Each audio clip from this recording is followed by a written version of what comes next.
Nutri, vamos conversar então hoje sobre sarcopenia, uma questão que está cada vez mais presente nos nossos pacientes, especialmente com a idade um pouco mais avançada. Então, basicamente, sarcopenia é uma grande redução de massa muscular, onde esse paciente não é só uma questão estética, sabe? É aquele paciente que tem uma redução de massa muscular que pode ser algo inadequado. É uma questão que esse paciente tem uma chance maior de queda, de quebra, de fratura, sabe?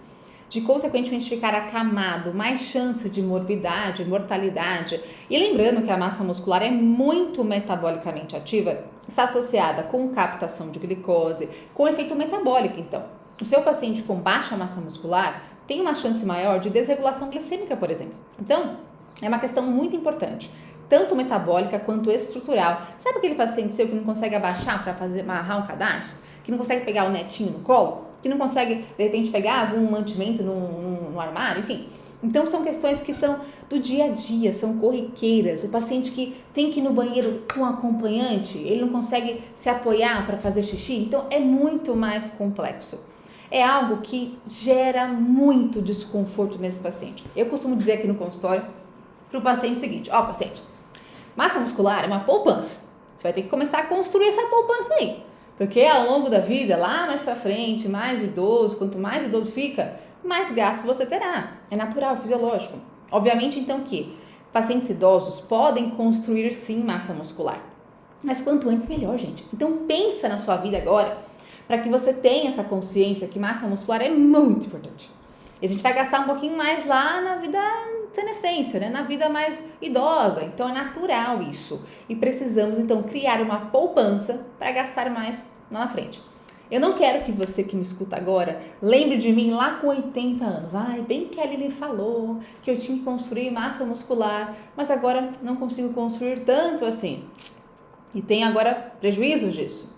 Não deixa isso acontecer. Massa muscular tem que ser construída. Então, atenção, agora ainda é tempo. Depois não vai ser mais. Então, presta atenção. Bom, então esse paciente nosso tem vários tipos de prejuízos e precisamos, então, de adequação. Vou deixar para vocês esse questionário, que é o Sarcol. Ele é validado, ele é totalmente já descrito na literatura, ele é muito bom porque aqui nós temos 22 perguntas que vão te guiar na avaliação do seu paciente para identificar se ele tem a sarcopenia, sabe? Claro que você vai avaliar composição corporal, bioimpedância, pregas cutâneas, sempre você vai fazer isso, com certeza. Mas o questionário, ele vai te auxiliar na avaliação do paciente de modo mais expressivo. Então, aqui tem, por exemplo, ó, você atualmente, paciente, sente diminuição de força no braço, na perna, na sua massa muscular, na sua energia, na sua capacidade física. Então, são vários questionários, várias perguntinhas no questionário que você consegue auxiliar o seu paciente. Então, você pode pensar em perguntar durante a consulta ou até mesmo antes da consulta, como você achar melhor.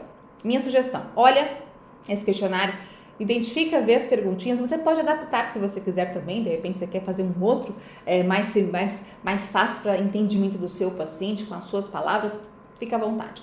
É importante que você então leia esse trabalho. Mas eu quero te mostrar também alguns dados em relação a artigos científicos. Esse é um guideline europeu que traz pra gente a avaliação, definição da sarcopenia.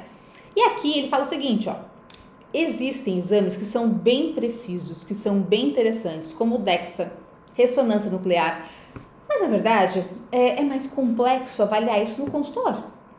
Então no dia a dia do consultório não é tão comum assim. Então ele traz o seguinte, ó, um dado bem importante pra gente: circunferência da panturrilha menor que 31 centímetros já é um ponto de avaliação importante. Ah, então eu não tenho esse equipamento, não tem como o paciente fazer uma avaliação mais aprofundada? Circunferência da panturrilha, gente. Pega a fita métrica, mede. Olha só que coisa interessante, fácil, prático e rápido. Todo mundo consegue fazer no consultório. Obviamente que você também consegue avaliar a massa muscular por pregas cutâneas, por bioimpedância. Por exemplo, aqui, ó, esse paciente tem, no caso, a massa avaliada por bioimpedância, a massa magra, 60%. Seria interessante pelo menos 63%. Então, você também pode oferecer esse dado, caso você tenha bioimpedância ou você tenha também adipômetro. É interessante você pensar numa avaliação completa do seu paciente, mas enfim, se você não tem, também tem artifício pela avaliação da circunferência da panturrilha. Quero te mostrar então algumas recomendações. Nós temos aqui, proteína diária. Primeiramente, nós temos uma sugestão, não é uma obrigatoriedade, é uma sugestão de 1 a 1,2 gramas de proteína por quilo de peso corporal. Recomendação para pacientes sedentários. Além disso, nós vamos fracionar essa proteína, se possível, por volta ali de 25, 30 gramas por vez. Dá para ser um pouco menos, tá, gente? Essas são só algumas recomendações, especialmente almoço e jantar. Se tiver mais proteínas nessa porção, nessa refeição, mais interessante. Mas ajustando de 1 a 1,2 por dia já está de excelente tamanho para um paciente sedentário. Outra questão fundamental, cálcio.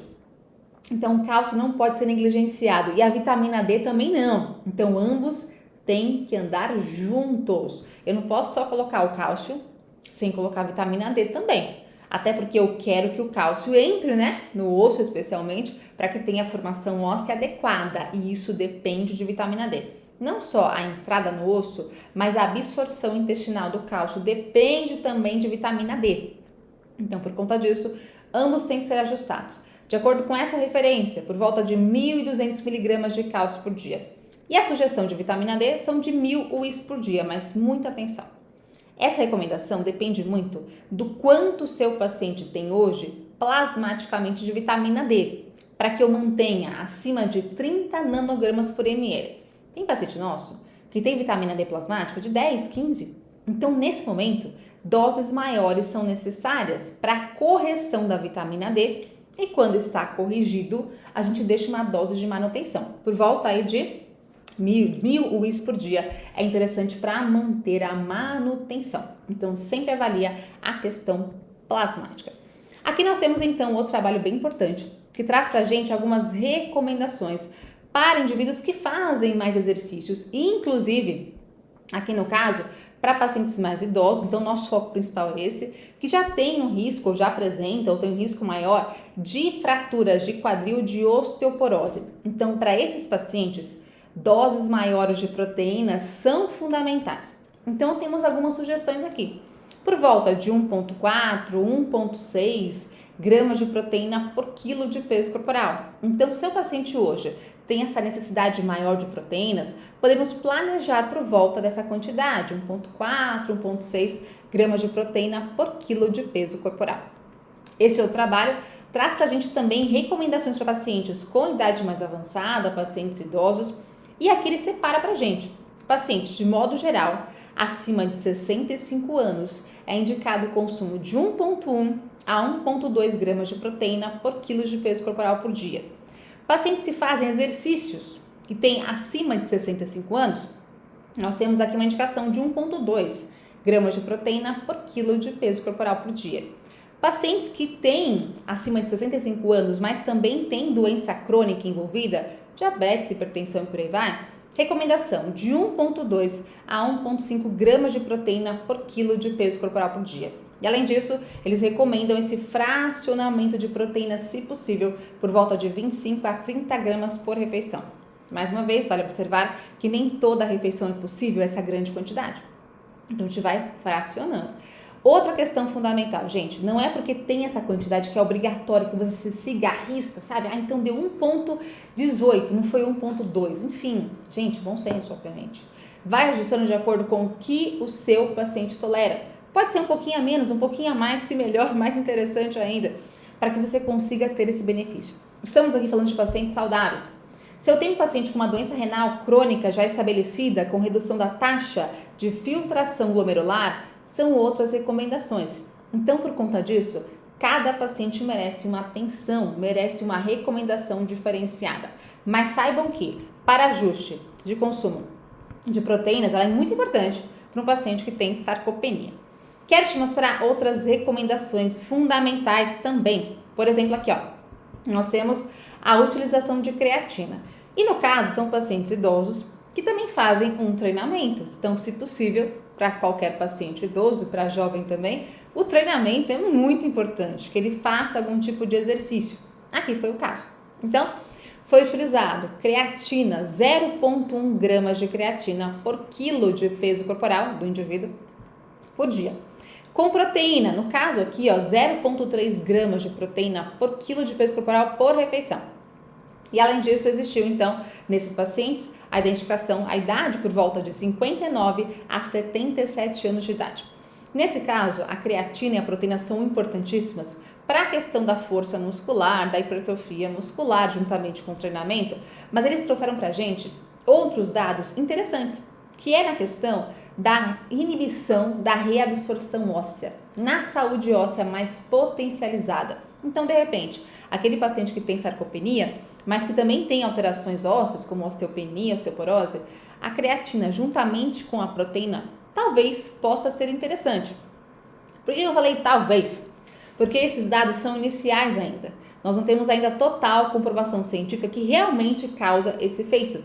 Não é diferente do dado da creatina que nós temos, que a creatina realmente aumenta, por exemplo, a ressíntese de ATP, que é importante para a musculação, que de fato é.